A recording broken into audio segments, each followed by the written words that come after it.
आज की इस वीडियो में हम लाभ और हानि से संबंधित एक मोस्ट इंपॉर्टेंट क्वेश्चन को बहुत ही आसान तरीके से सॉल्व करना सीखेंगे।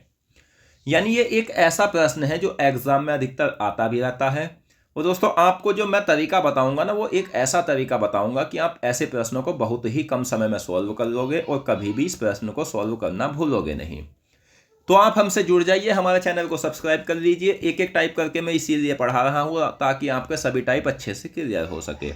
एक एक चैप्टर में इतने इतने टाइप्स पढ़ाऊंगा कि शायद इतने टाइप्स आपने ना पढ़े हो, और कोई टाइप छूटेगा नहीं, और ना ही कोई टाइप मैं आपको लॉन्ग मेथड से पढ़ाऊंगा। प्ले लिस्ट के अनुसार मैं आपको सभी चैप्टर पढ़ाऊंगा। तो हमारा जो प्रश्न है वो यह है कि एक डीलर को एक मेज को 400 रुपये में बेचने पर 25% का लाभ होता है। वह एक अन्य मेज को 10% हानि पर बेचता है, और कुल मिलाकर उसे न तो लाभ होता है और न ही हानि होती है। तो दूसरी मेज का क्रय मूल्य ज्ञात कीजिए। तो दोस्तों ऐसे प्रश्नों को सॉल्व कराने से पहले आपको कुछ बातें समझ में आनी चाहिए। वो बातें क्या है वो मैं आपको बताता हूं। जैसे ए और बी दो वस्तुएं थी, ठीक है दोस्तों। अब पहली वस्तु किसी व्यक्ति ने 100 रुपए की खरीदी थी।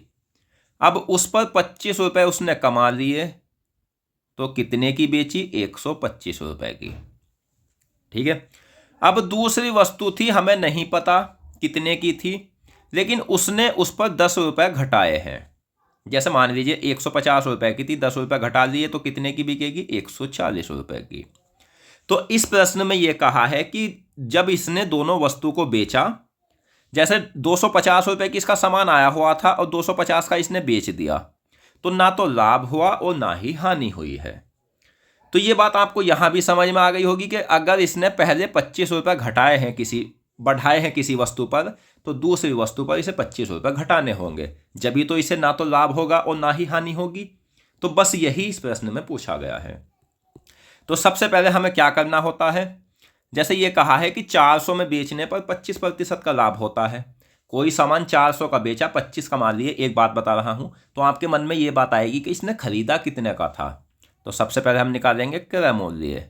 क्रय मूल्य क्या होता है? विक्रय मूल्य जो 400 है गुना 100 बटे लाभ या हानि प्रतिशत। अब अगर लाभ होगा लाभ और हानि में, तो 100 में ऐड कर देते हैं, और हानि होगी तो 100 में माइनस कर देते हैं। यहां लाभ हुआ है तो हम 125 करेंगे। 25 चौक का 100, 25 पंजे 125, 5 से काट लेंगे 400 को, ये 8 बार कट जाएगा, 80 बार कट जाएगा। तो 80 चौके होता है 320।